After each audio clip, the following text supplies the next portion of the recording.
Hola a todos, mi nombre es Francesc Fonieles y en el vídeo de hoy voy a intentar responder una pregunta muy frecuente que me encuentro últimamente, incluso discusiones con algunos clientes sobre de quién es la responsabilidad de quien elabora o ejecuta un cuadro eléctrico de baja tensión. ¿De acuerdo? Entonces, para ello, básicamente me voy a referir a la norma, porque todo esto queda muy claro en la norma IEC 61439 o la versión europea que es la EN 61439. De ello, esta norma está en varias partes. La parte 1 es la parte general y luego debes de escoger en función del tipo de cuadro que estáis elaborando. O sea, la parte 2 serían cuadros de potencia, la parte 3 es para cuadros para gente no cualificada, que hay unas restricciones técnicas específicas para ello, y así sucesivamente. ¿De acuerdo? Pero en este caso, lo que define las responsabilidades o qué se ocupa cada uno, lo define en la parte 1 de dicha norma. ¿De acuerdo? Entonces empezamos con el primero, que es el más sencillo y más fácil de aclarar, que es el usuario. El usuario es la persona o la entidad que ha de especificar, compra, usa y o maneja el cuadro eléctrico de baja tensión o alguien que actúa en su nombre. ¿Vale? Si no sabéis cómo especificarlo, cómo detallarlo, cómo dar forma a lo que queréis, ¿vale? En la propia norma, creo en el anexo C o D, hay una tablilla, unas tablas donde tú puedes definir el usuario cómo quiere su cuadro eléctrico, o sea, definir cosas básicas como tensión, corriente, frecuencia, altitud, condiciones ambientales como temperatura, humedad, corriente de cortocircuito. O sea, hay muchos detalles, régimen de neutro, por ejemplo, muchos detalles que se han de definir por parte del usuario para que luego las personas que vienen a continuación, que hacen el diseño y el montaje, lo tengan claro. ¿Vale? Puedes coger ese marco como referencia. Después del usuario, nos encontramos con el fabricante original. Aquí personalmente el nombre no me acaba de gustar porque a veces con el nombre de fabricante da a entender otras cosas. El fabricante es la persona o entidad o empresa que ha de garantizar el diseño cumple con los requisitos de la norma. O sea, la norma de cuadros de baja tensión pues ha de verificar completamente el diseño. Y aquí lo pongo entre paréntesis. Ha de existir un registro. ¿Vale? La norma, en este punto, que es la cláusula 10, ¿vale? Establece toda la serie de puntos, que creo que son unos 21, que el diseñador ha de cumplir. Pues resistencia de materiales, corriente de cortocircuito, incremento de temperatura, etc. etc, etc, ¿vale? Han de cumplir una serie de requisitos obligatoriamente y registrarlos, ¿vale? O sea, tener una documentación que ese punto he utilizado pues, el método de ensayo o el método de cálculo o el método que te permita la propia norma y registrar en qué documento interno lo tienes. ¿Vale? Los resultados de esa comprobación no es necesaria entregarla, pero sí ha de quedar para organismos autorizados tenerlo a disposición en caso de requerimiento. Entonces, simplemente pues, tener esa tabla pues, de cada punto que tú estás cumpliendo. ¿Cómo lo justificas? Pues ya sea mediante cálculo, mediante pues, datos de catálogo de un fabricante, lo que sea, ¿vale? A eso me refería como el nombre de fabricante. Al final es la ingeniería que hace ese proceso, no es el fabricante del armario, del magnetotérmico o de la protección determinada. Tú te puedes apoyar en la documentación que ellos te ofrecen, pero siempre y cuando lo utilices acorde a lo que ellos han ensayado o lo que ellos han verificado. O sea, no es una carta blanca un cheque en blanco de que puedo hacer lo que me dé la gana, ¿vale? Siempre, si utilizamos las certificaciones o verificaciones de esos fabricantes de materiales para nuestro diseño, pues debemos respetarlo estrictamente a lo que ellos dicen, ¿vale? Porque si no, de repente deberíamos de hacer todo el proceso de verificación y sería nuestra responsabilidad. Han de proporcionar instrucciones para el montaje, ¿vale? ¿A quién? Al fabricante del conjunto, que es el que veremos a continuación, que normalmente pues, se puede llamar ensamblador, cuadrista, tablerista, como lo queréis llamar, ¿vale?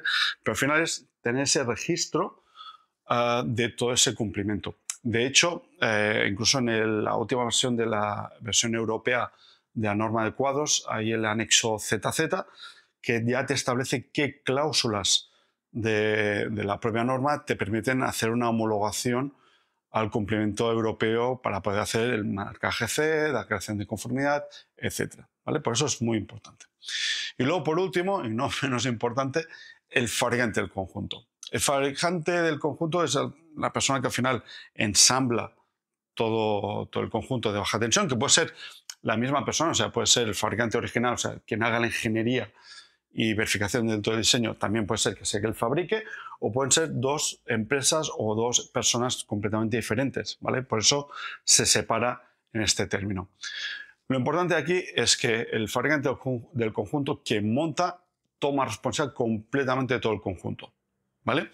Por tanto, únicamente ha de verificar que todo el montaje que está ejecutando sigue las instrucciones que le ha hecho la parte de ingeniería, ¿vale? La parte que ha hecho la verificación de que el diseño es correcto, ¿vale?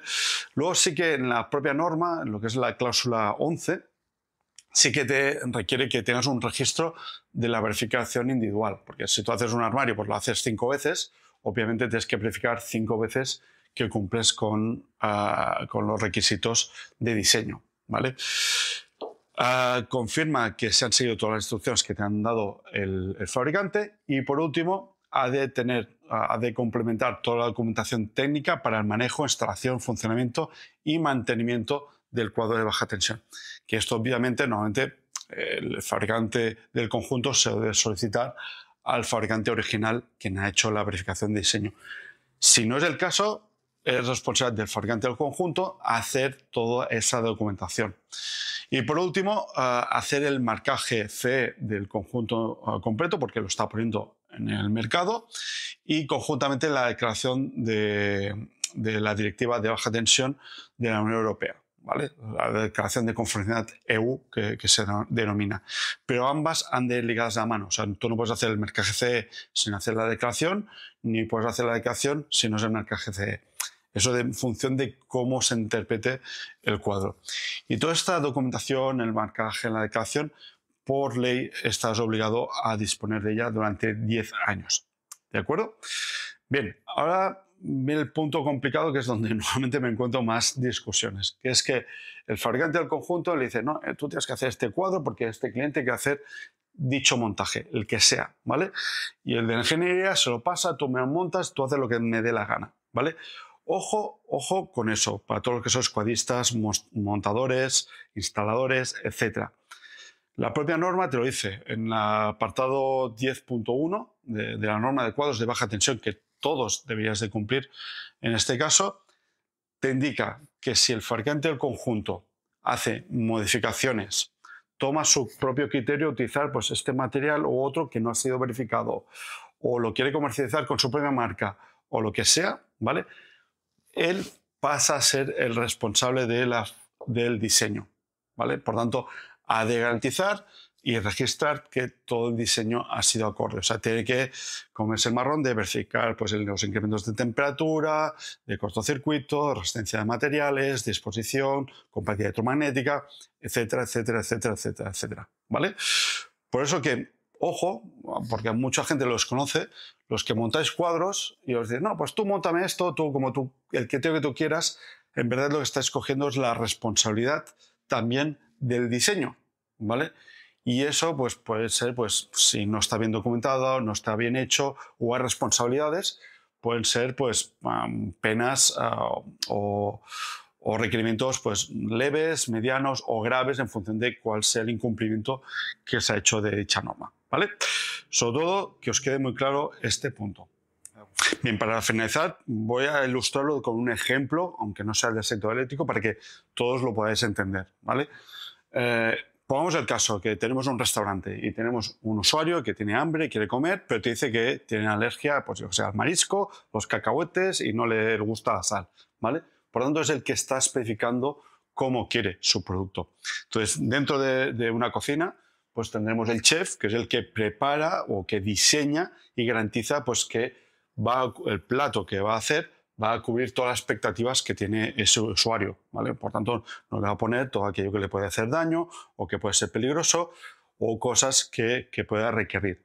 Y al final, ese chef le pasa la receta al pinche de cocina, que el pinche de cocina es el que acaba ejecutando el plato 1, 2, 3, 5 veces y es el que al final entrega el plato al usuario final, ¿vale? Entonces, un poco recapitulando lo que os decía, imaginaos que el pinche de cocina coge y dice, no, pues yo en vez de poner esto porque me gusta mucho, yo sé, los cacahuetes, las almendras, lo que sea, pues le pongo en el plato, ¿vale?